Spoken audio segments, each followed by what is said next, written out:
The courtroom doors swing open. But this isn't about justice.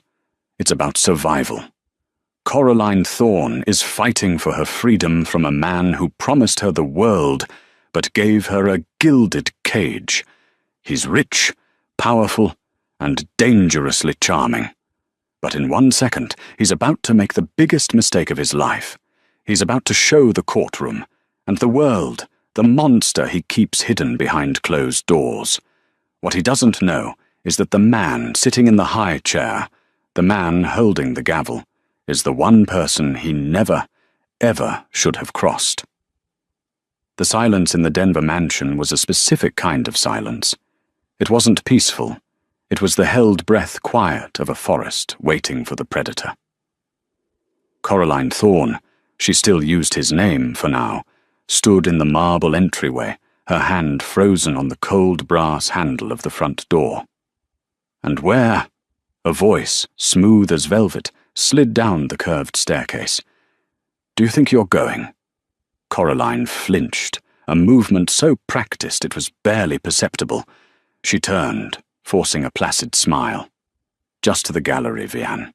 I told you, my friend Amelia has a new exhibit." Vianne Thorne descended the stairs. He was a handsome man, impeccably dressed in a bespoke suit, his dark hair perfectly coiffed. To the city of Denver, he was a titan of real estate, a philanthropist, a self-made man. To Coraline, he was her architect, her builder, and her jailer. He stopped 1 step above her, a tactic he used to maintain his physical advantage. He tilted his head. "Amelia, right. The artist." He tasted the word like it was spoiled. "I looked at your calendar. It wasn't on there. It was last minute. I was just—" "You know the rule, Coraline. We share a calendar for a reason. So I know where you are. For your safety, of course." He smiled, but it never reached his cold, grey eyes. I'm going. It's a public gallery." Her voice was a mouse squeak. Vianne stepped down, closing the space between them. He didn't raise his voice. He never did, not at first. He gently took her car keys from her hand. "You're flushed, darling. You're not well. You've been stressed. I think you should stay home. Rest." "Vianne, please, I'm fine. I want to see my friend." "Your friend," he said, his voice dropping an octave, "is a distraction. She's putting foolish ideas in your head, like that little job you wanted." He laughed, a short, sharp sound. "A curator. As if you need to work. You have everything here." He gestured to the vast, empty opulence, the priceless art he'd chosen, the designer furniture he'd approved, the staff he'd hired. "This isn't a life, Vianne," she whispered, the words escaping before she could stop them. "It's a display." His eyes hardened. He didn't move, but the air crackled. "You're ungrateful." "I'm not, I want to be me again. Be you." He traced her jawline with 1 finger, his touch cold. "Who were you before me? A grieving college girl whose father had just disowned her. I gave you this name. I gave you this life. Don't you ever forget who you belong to." The disowned part was the knife he twisted daily. It was true, in a way. Her father, Judge Arthur Hayes, a man of rigid principles and an iron will, had despised Vianne on sight. "He's a predator, Coraline," he'd warned her, his voice echoing in his stern, mahogany-panelled study. "He's all surface, no substance. He collects things, and he wants to collect you." She, blinded by Vianne's charm and desperate for an anchor after her mother's passing, had seen her father's warning as control. She'd accused him of a lifetime of judgment. The fight had been catastrophic. She'd screamed, "I'm marrying him, and if you can't be happy for me, then I don't have a father." She hadn't spoken to Arthur Hayes in 6 years. Vianne had made sure of it, slowly, expertly, isolating her, painting her father as the villain, the one who abandoned her. Now in the hallway, Vianne leaned in, his breath warm on her ear. Call Amelia. Tell her you're ill. And then, I want you to go to our room and wait for me. We need to discuss your attitude." Tears pricked her eyes, hot and humiliating. She nodded, the fight draining out of her. She was a doll, and he held the strings. "Good girl," he murmured, kissing her forehead, before turning to straighten his tie in the hall mirror. Coraline watched his reflection. The final straw wasn't a scream or a hit. It was a click, the click of her phone as she pretended to dial Amelia, and instead opened a browser. She typed, "Denver divorce lawyers pro bono." She couldn't use their joint accounts. He monitored every cent. He called it financial planning. She called it a leash.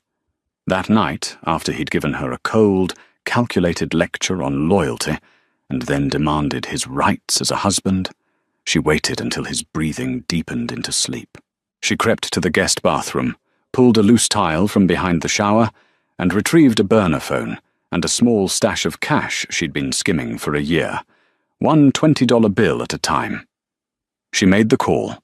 A woman named Sarah Jenkins, whose office was a small, cluttered room above a bakery, agreed to see her. The next 3 weeks were a blur of secret meetings, whispered phone calls, and terrifying, meticulous planning. Sarah was young but sharp.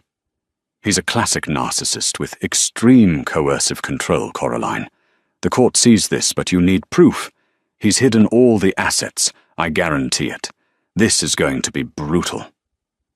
"I don't want the money," Coraline said, her hands shaking as she held a cup of lukewarm tea.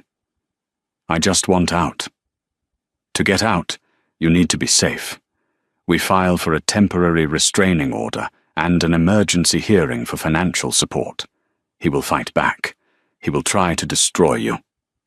The day the papers were served, Vianne was at a charity gala.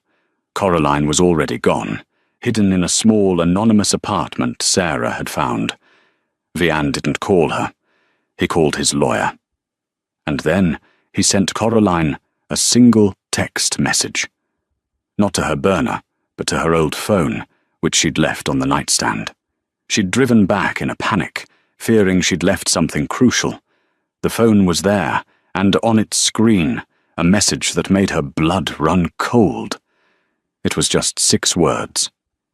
"You have no idea what you've done." The apartment Sarah Jenkins found for Coraline was on the other side of Denver, a 3rd-floor walk-up that smelled of old carpet and fried onions. It was the safest place Coraline had been in 6 years. The complex, The Regent, was a faded beige box, anonymous and populated by people rushing to and from hourly jobs, none of whom would look twice at a pale woman in sunglasses and a baseball cap. Coraline spent the first 48 hours in a state of vibrating terror. Every footstep in the hall, every car door slamming in the lot below, sent a jolt of adrenaline through her. Vianne was a hunter. He wouldn't just be angry, he would be insulted. She had damaged his property. She had embarrassed him. Her lawyer, Sarah Jenkins, was her only lifeline.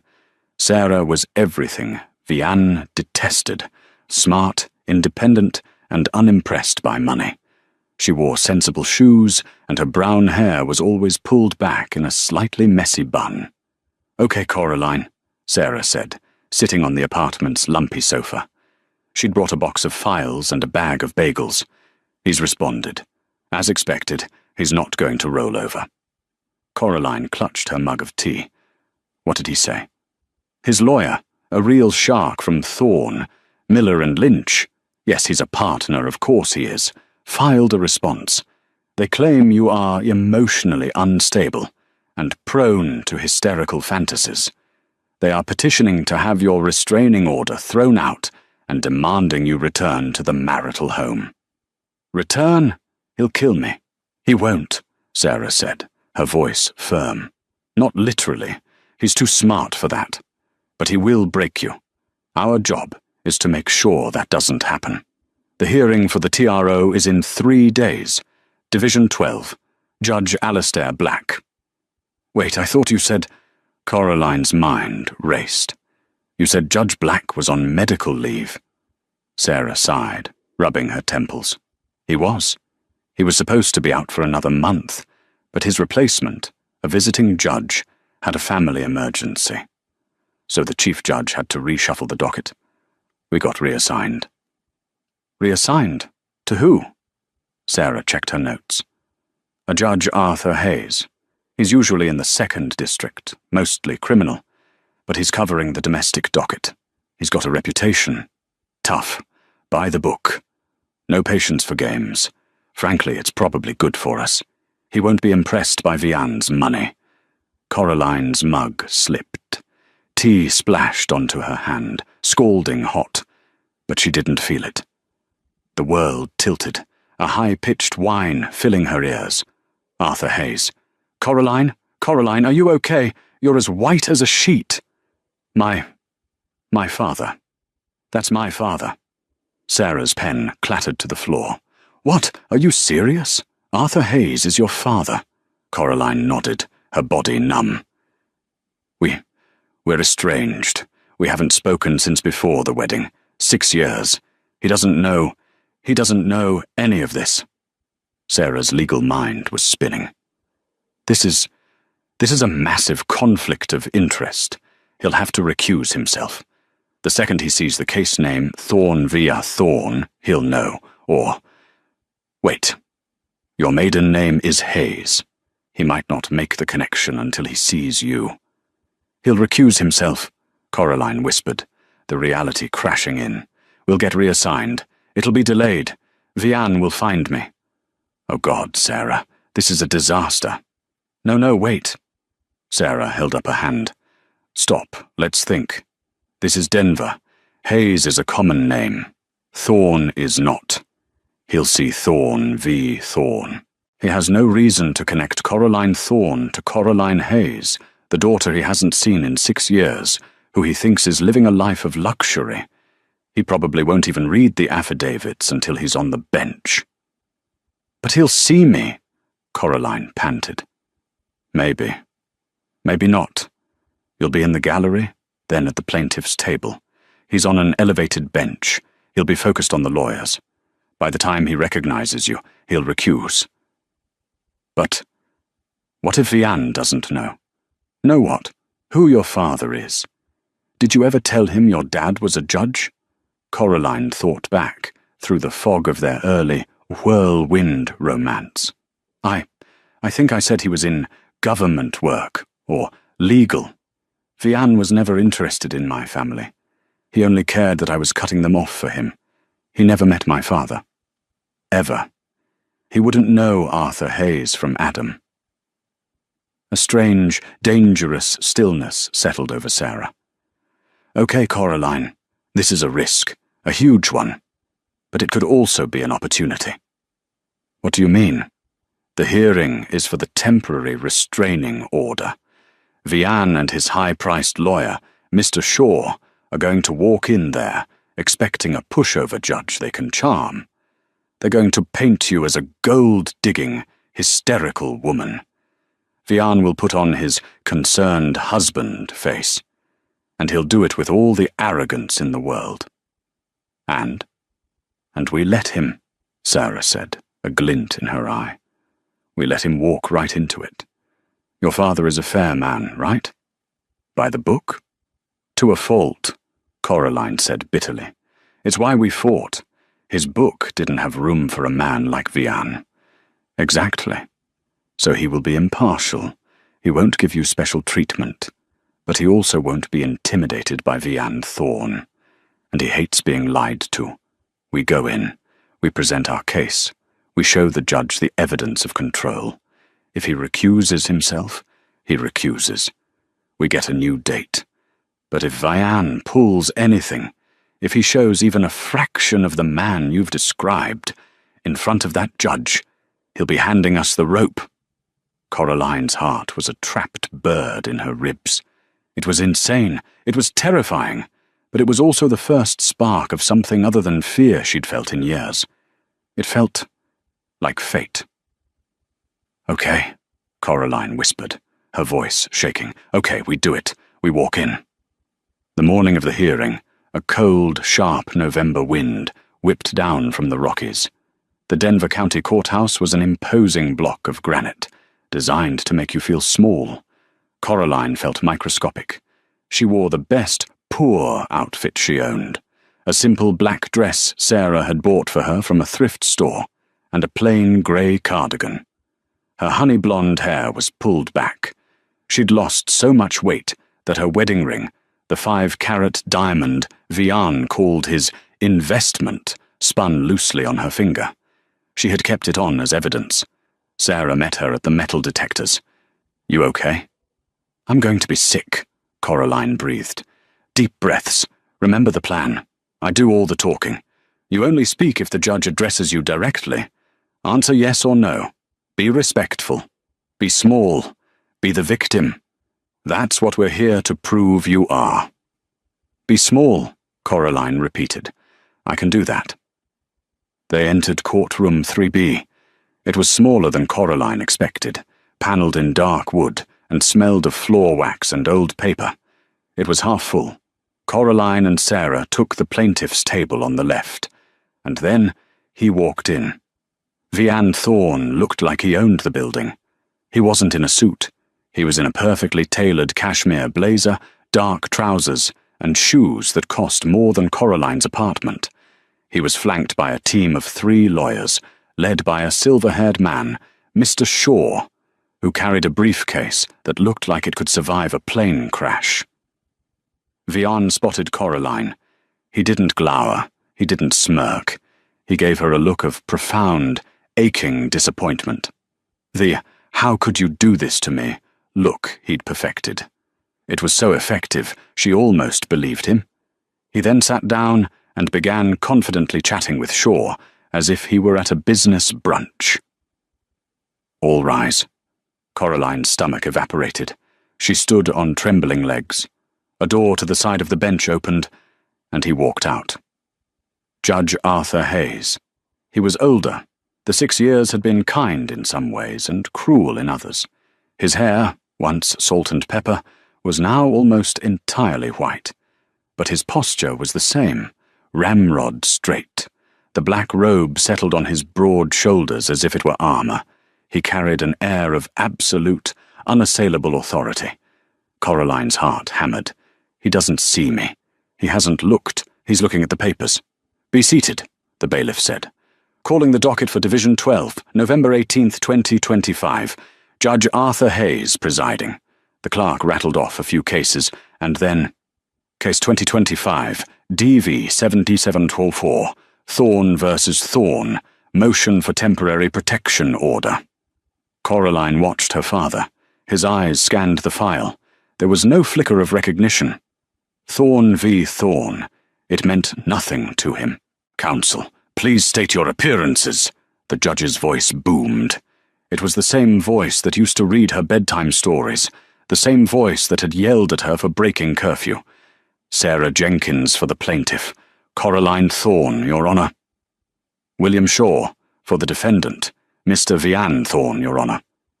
Judge Hayes looked up, his gaze sweeping first over Sarah, then over Shaw. His eyes passed over Vian. Then, for one brief, agonizing second, they landed on Coraline. Nothing. No recognition.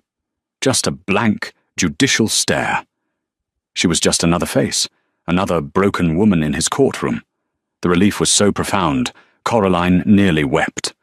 But it was also a new kind of pain. He truly didn't know her.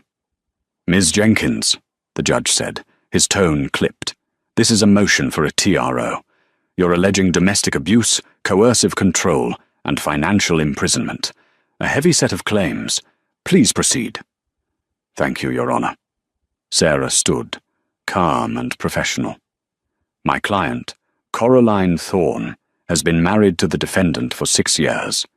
In that time, Mr. Thorne has systematically isolated her from friends and family, seized control of all financial assets, and created an environment of constant surveillance and fear. We are asking for the TRO to be made permanent. for exclusive use of the apartment my client is now hiding in, and for emergency spousal support so she can eat. Vian scoffed, a tiny dismissive sound. Judge Hayes's head snapped up. "Mr. Thorne, did you have something to add?" Vian's lawyer, Mr. Shaw, shot up. "No, Your Honor. My client is simply distressed by these falsehoods." "He will remain distressed in silence, Mr. Shaw, or he can wait in the hall."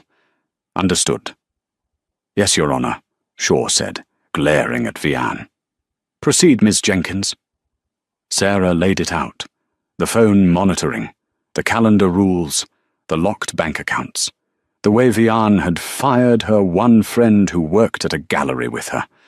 It was a textbook case of control. Then it was Shaw's turn. "Your Honor, this is a fabrication, a fantasy.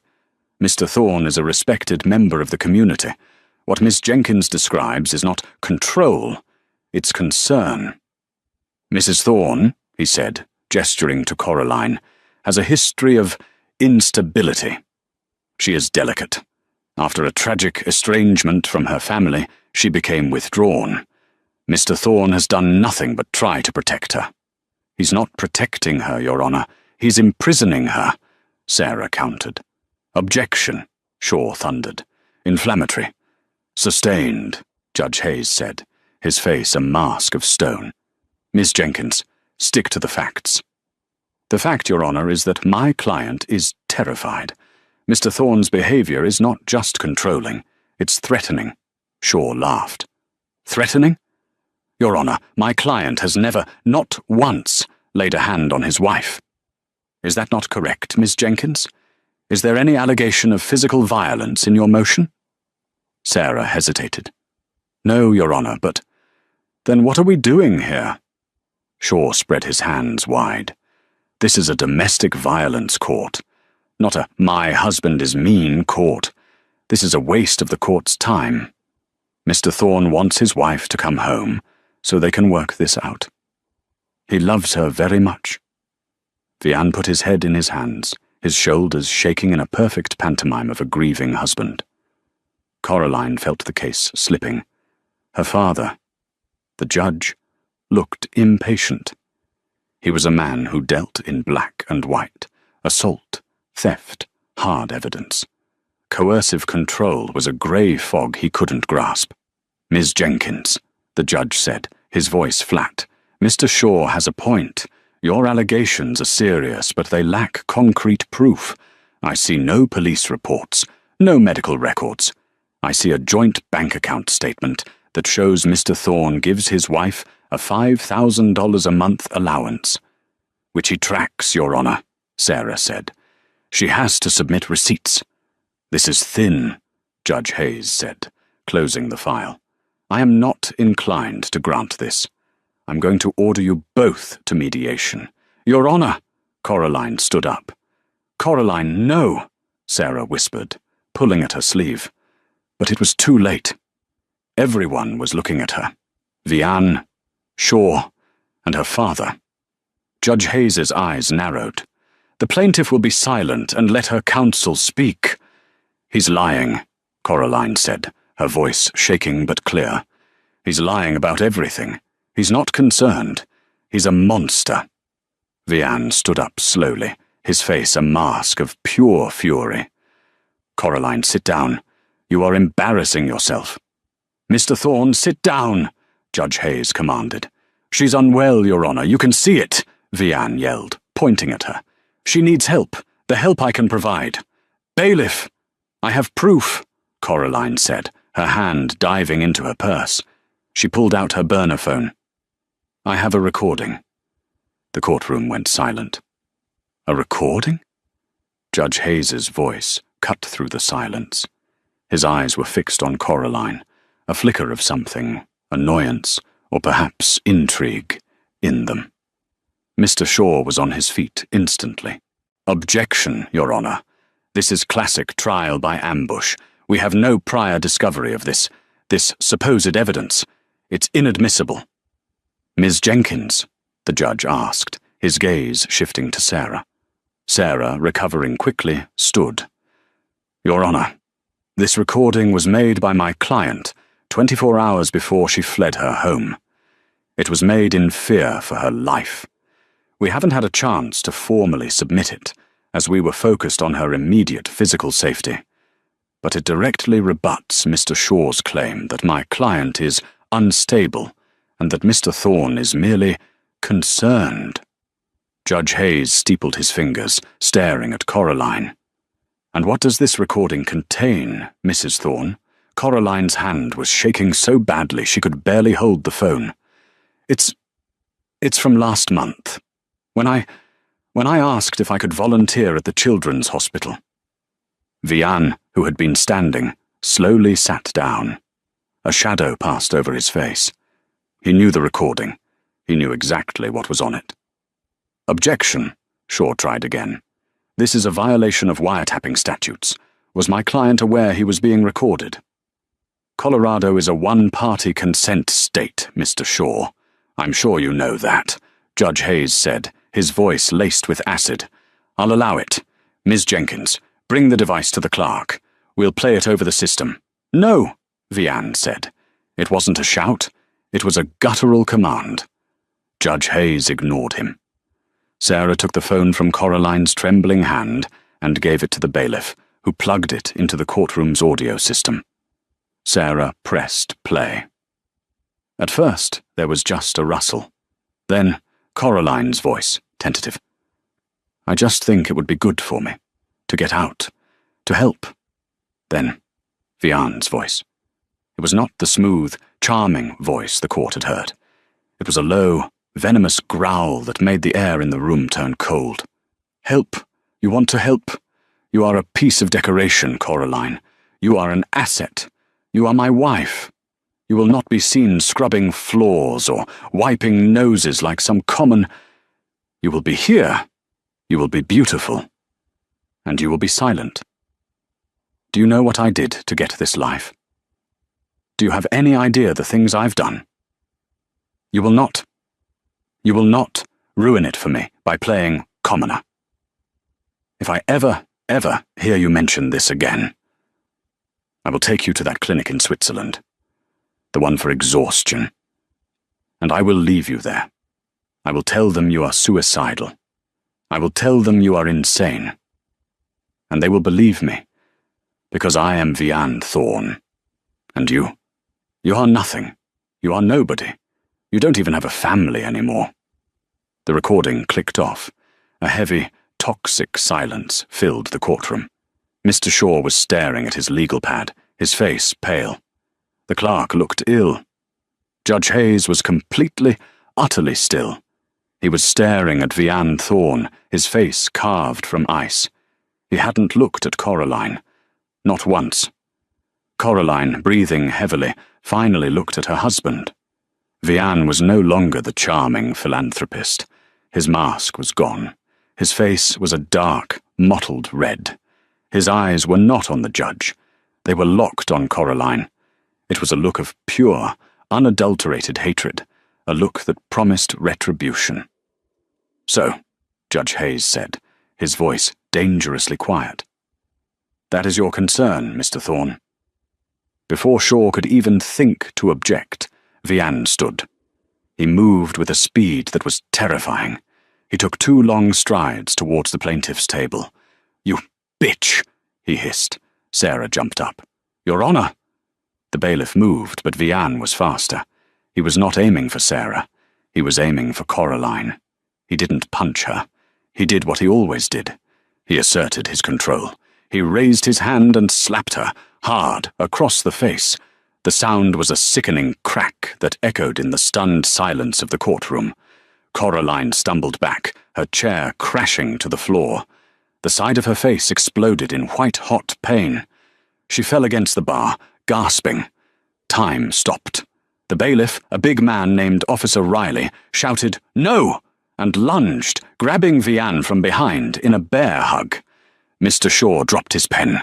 Sarah screamed, and Judge Arthur Hayes rose from his chair. He didn't shout, he didn't bang his gavel, he just rose to his full, imposing height, his face a thundercloud of pure, divine wrath. Vian was struggling against the bailiff, his eyes still fixed on Coraline, his chest heaving. "You're dead!" he screamed at her. "You are dead!" "Officer Riley," Judge Hayes said. His voice wasn't loud, but it cut through the chaos like a diamond.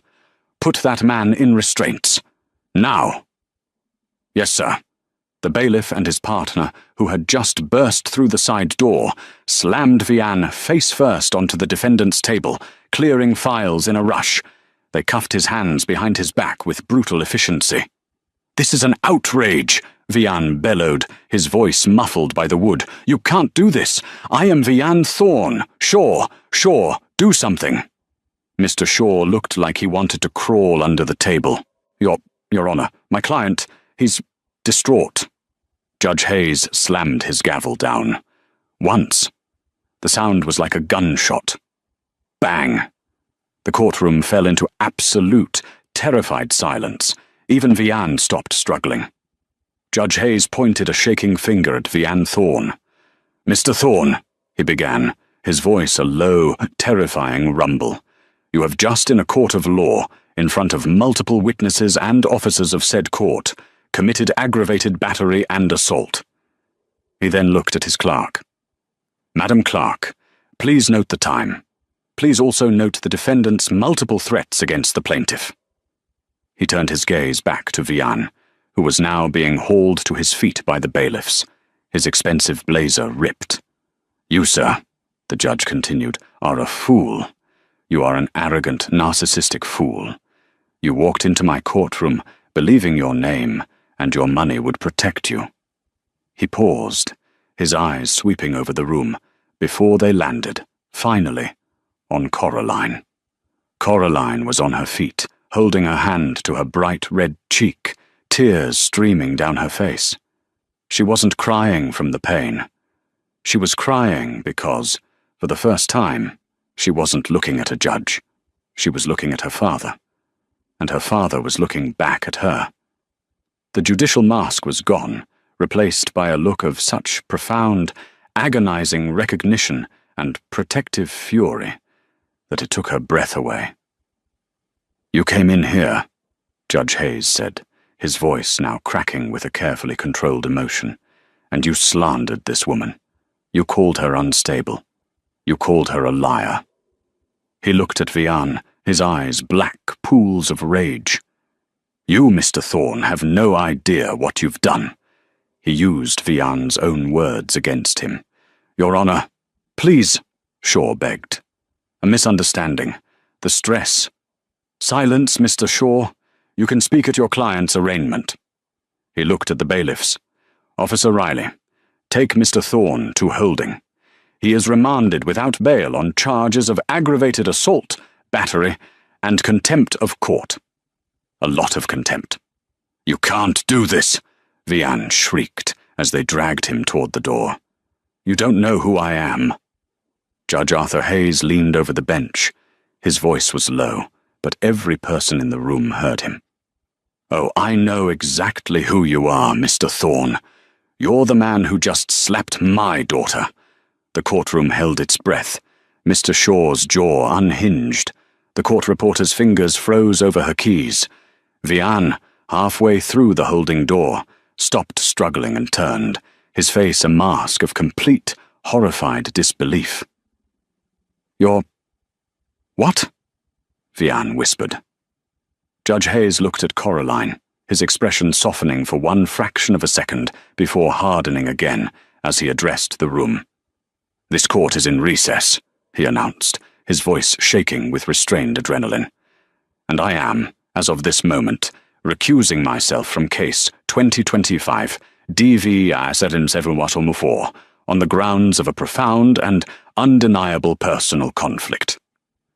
He looked at the still frozen Mr. Shaw. "Counselor, you and I will be having a conversation with the Bar Association about your client's performance. As for you, Mr. Thorne," he locked eyes with Vian. "You will be arraigned this afternoon on the new criminal charges, in front of another judge. Get him out of my sight." The bailiffs didn't hesitate. They hauled a non-responsive, shell-shocked Vian Thorne through the door, which slammed shut with a final, echoing thud. The room exploded. People in the gallery were whispering, a buzz of, "Did he say?" and "His daughter?" Judge Hayes struck his gavel 3 times. "Order! Order! This court is clear!" He didn't wait. He turned and strode through the door to his chambers, his black robe billowing behind him. Coraline was still standing, her legs feeling like water. Sarah Jenkins, her own shock apparent, grabbed Coraline's arm. "Come on. Let's get you out of here. We need ice for your face." "No," Coraline whispered. I have to see him." She walked, as if in a trance, past the plaintiff's table, past the bar, and pushed open the same door her father had just disappeared through. "Coraline, you can't!" Sarah called, but the bailiff, Officer Riley, simply stepped aside, his expression one of deep, human pity. The judge's chambers were not what she expected. They were sparse, functional. A large desk, walls of law books, and a single framed photo on the credenza.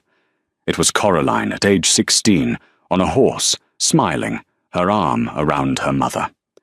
Arthur Hayes was standing at the window, his back to her, his hands gripping the sill so hard his knuckles were white.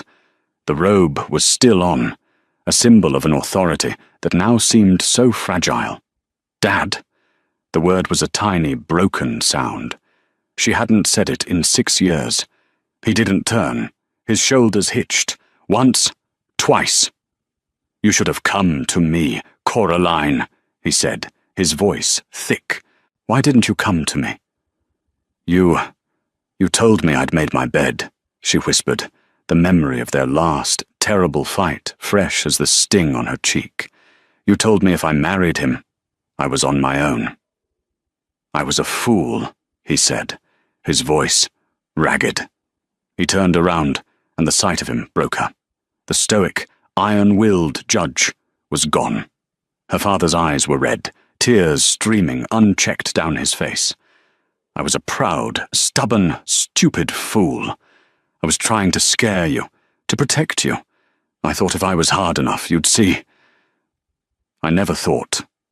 He saw her cheek, the angry red welt now darkening to a bruise. His face crumpled. "Oh, Coraline. Lainey." He used his childhood name for her. "What did he do to you? What has that animal done to you?" She ran to him. The last 6 years of pain, isolation, and terror dissolved as his arms, the arms that had taught her to ride a bike and held her after her mother's funeral, wrapped around her. She buried her face in the rough wool of his robe and sobbed, a raw, primal wail of grief and relief. Here. She couldn't form the words. "Shh, shh," he said, stroking her hair. "It's okay. You're safe. I've got you. He will never, ever touch you again. I swear on your mother's grave, Coraline, he will never touch you again." They stood there for a long time, the sounds of the courthouse fading away, leaving only the sound of a father and daughter reconnecting across a 6-year chasm of pain. Finally, Arthur pulled back, holding her at arm's length. He looked at her, really looked at her. The haunted eyes, the hollows in her cheeks, the bruise. His fury returned, cold and focused. "Sarah Jenkins," he said, his voice back to its judicial tone. "She's your lawyer." Coraline nodded, wiping her eyes. "Yes. She's the only one. She's out of her depth. She's a good family lawyer, but she's not a shark. Vianne Thorne is a shark, and he's just been wounded. He's going to come back at you with everything. His lawyers will try to bury you." "What do we do?" Coraline asked, the old fear creeping back. Arthur Hayes walked to his desk and picked up his phone. "We get you a shark of our own." He dialed a number. "Ben?" "It's Arthur Hayes. I'm good. Listen, I'm calling in that favor. The one you've owed me since the Miller case. Yes, it's my daughter. She's in trouble. She needs the best." He listened for a moment, a grim smile touching his lips. Benjamin Carter. He's the best forensic accounting and corporate litigator in the state. He normally defends monsters like Thorne. Now he's going to tear one down. He hung up the phone and looked at Coraline. This is just the beginning. The assault charge will stick. He did that in front of 30 people and a judge. But the divorce, that's where he'll hide. He's hidden his money. That recording proved he's a monster. Now we have to prove he's a criminal. Dad, that recording, he said he'd done things to get his life. What did he mean? Arthur's eyes narrowed. That, my dear, is what Benjamin Carter is going to find out. Vianne Thorne wanted to own you. He wanted to collect you. He just found out that some things, some people, are not for sale, and they are not without family. Benjamin. Ben Carter was not a lawyer. He was a surgeon. He didn't argue a case. He dissected it, found the disease, and cut it out with ruthless precision. He was a tall man in his late 40s, with a mind that moved so fast his words often hurried to catch up. He met Coraline and Arthur in a secure conference room at his opulent downtown law office. Judge Hayes, Ben said, shaking his hand firmly. Coraline, I'm sorry for the circumstances, but I'm glad to be of service. He looked at Coraline's face. The bruise was a sickening purple and yellow. Ms. Jenkins has forwarded her files. She did good work. She got you out. My job is to make sure you stay out, and that you leave with everything you are owed. I don't want his money, Mr. Carter, Coraline said quietly. With respect, Coraline, this isn't about his money. It's about your money. And more importantly, it's about leverage. Vianne Thorne's entire world is built on two things, power and perception. His perception is ruined. The slap, it's all over the legal community. The judge's daughter, he's a pariah, but his power, that comes from his finances. We take that. We take him. Vianne, meanwhile, had made bail. The assault charge was a felony, but his lawyers, a new, even more expensive criminal defense team, had argued he was not a flight risk. He was out, wearing an ankle monitor, and his fury was biblical. He was also, as Ben Carter predicted, hiding everything. He's filed for bankruptcy protection on 2 of his major holding companies, Ben reported a week later, sliding a thick file across the table. He's claiming his assets are all tied up in trusts, that he's liquid poor. He's painting you as the profligate wife whose spending ruined him. And this TRO is a desperate, last-ditch attempt to get a payout. But he's worth hundreds of millions, Coraline said, stunned. On paper, Ben said, tapping the file. But paper burns. My forensic team has been digging. For the last 6 years, Vianne hasn't just been building skyscrapers. He's been building a labyrinth. That recording, Arthur said, leaning forward. Coraline, the one from the courtroom. Do you know what I did to get this life? We've been focusing on that, Ben said. We pulled the incorporation papers for Thorne Global. It was founded 7 years ago. His seed money. It's listed as an inheritance from a distant relative. We checked. The relative doesn't exist. So where did the money come from? Coraline asked. We didn't know, until my investigator, a wonderful woman named Maria, noticed something. A name that appeared on the original charter, then disappeared. Williamson. It didn't mean anything until we cross-referenced it with Vianne's old college records. His roommate, his best friend. A young man named Peter Williamson. Ben slid a photograph across the table. It was Vianne, younger, arm in arm with a smiling, sandy-haired young man. Peter Williamson, Ben continued, was a genius, a software engineer. He came from a very, very wealthy family. In his senior year of college, just before Vianne founded his company, Peter, tragically, died in a hiking accident. fell from a cliff in Utah. Coraline felt a cold dread settle in her stomach. Was Vian with him? He was, Ben said. He was the only witness. He bravely hiked for miles to get a signal and call for help. He was the sole beneficiary of Peter's will, a document Peter had apparently signed just 1 week before his death, leaving his entire tech portfolio and trust fund valued at $50 million to his dearest friend, Vian Thorne. The Williamson family fought it. They claimed undue influence. But Vian, charming as ever, settled. He gave them half, and he kept $25 million. My God, Arthur whispered. That was his seed money, Ben said. He didn't inherit it. He acquired it. Are you saying he killed him? Coraline's voice was barely audible. I'm saying the circumstances are criminally convenient, Ben said darkly. And it gets worse. That $25 million wasn't enough. He used it as collateral to launch a series of fraudulent real estate ventures.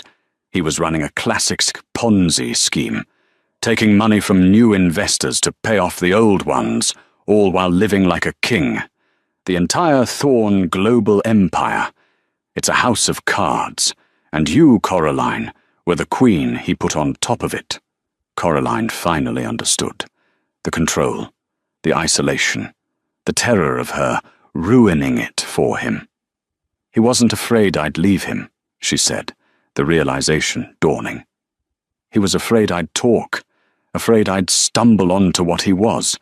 He kept me locked up, not because he was afraid I'd find another man, but because he was afraid I'd find an accountant. Exactly, Ben said. And the slap. That wasn't just anger. That was panic. You brought an unauthorized recording into a court of law. He thought, what else does she have? What else does she know?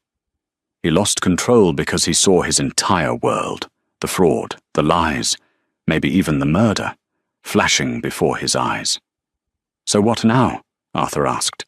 Now, Ben said, a thin, cruel smile on his face. We have him. The divorce is the least of his worries. I'm handing this file over to the U.S. Attorney's office, and I'm handing it to the Williamson family, who have been trying to get justice for their son for 7 years. Vian Thorne is about to be fighting a war on 3 fronts: the domestic assault, the divorce, and a federal investigation for fraud and wrongful death. Coraline looked at her father. His face was grim, but his eyes were proud.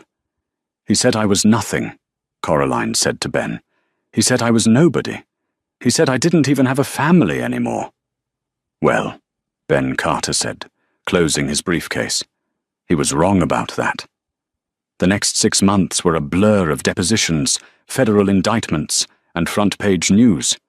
Denver Titan Vian Thorne arrested for massive fraud. Thorne empire crumbles. Questions arise over death of college friend. The assault trial was swift, with 30 witnesses, including 2 bailiffs and a judge, who testified as a civilian to what he saw before his recusal.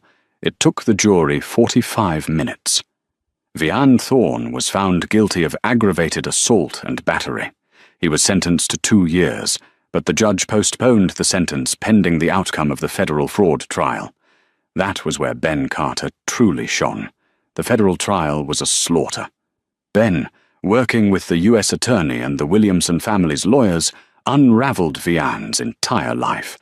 The Ponzi scheme was exposed, wiping out his fabricated fortune. Investors, once his friends, testified against him, but the most compelling witness was Coraline. She walked into the courtroom, not as the trembling victim in a thrift store cardigan, but as Coraline Hayes. She wore a smart navy blue suit, her hair cut in a professional bob. She looked strong. The prosecutor walked her through her life with Vian, the isolation, the control, the threats. And then what happened, Ms. Hayes?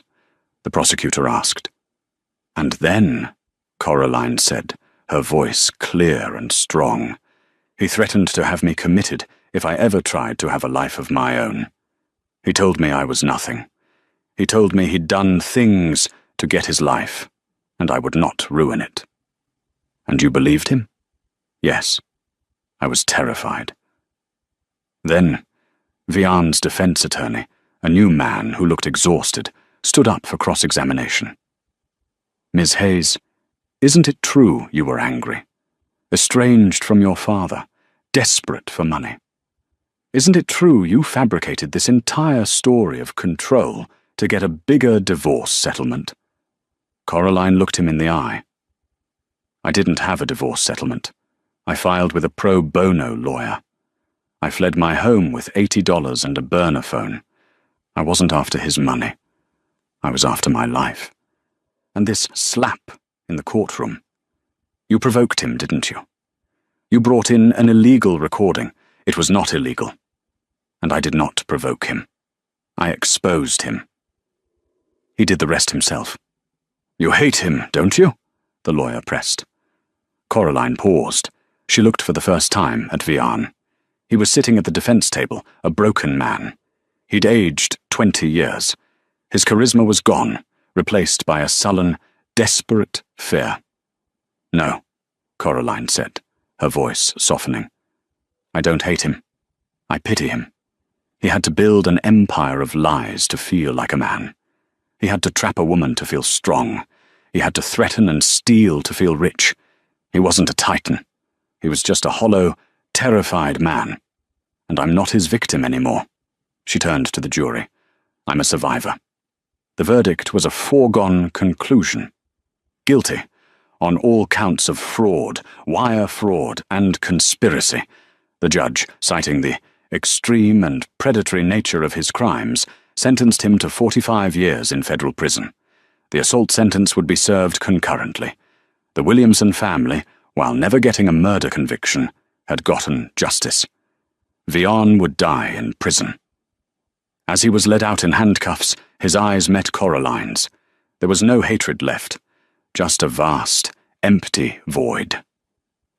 Coraline walked out of the courthouse and into the sunlight, where her father, Arthur Hayes, was waiting for her. He wasn't a judge today. He was just a dad. It's over, Lainey, he said, opening his arms. She hugged him. It's over. She got the divorce. There was no money to get. The government and the defrauded investors seized everything. She didn't care. Coraline Hayes went back to school. She got her master's in art history, then her PhD. She didn't just become a curator. She opened her own gallery, a gallery dedicated to supporting struggling female artists, women with a voice who needed a platform. She and her father, Arthur, rebuilt their relationship. The rigidity and the rebellion were gone, replaced by a quiet, deep understanding. They had dinner every Sunday. Coraline never forgot the terror of her gilded cage, but she no longer lived in its shadow. She had found her voice in the one place she feared most, and in front of the one man she thought she had lost forever. The gavel had fallen, not just on Vian, but on her old life, setting her free. And so, Vian Thorne, a man who built an empire on lies and ruled his home with fear, found his new home in a concrete cell. Coraline, finally free, rediscovered not just her life, but the family he stole from her. Her story is a powerful reminder that no matter how dark the night gets, the truth will find its light. And sometimes, justice isn't just blind. It's watching, waiting, and wearing a judge's robe. What did you think of Coraline's journey? Do you believe karma found its mark? Let us know your thoughts in the comments below. If this story moved you, please hit that like button. Share it with someone who needs to hear it. And most importantly, subscribe to our channel for more real-life drama and powerful stories of justice. Your support helps us keep telling them.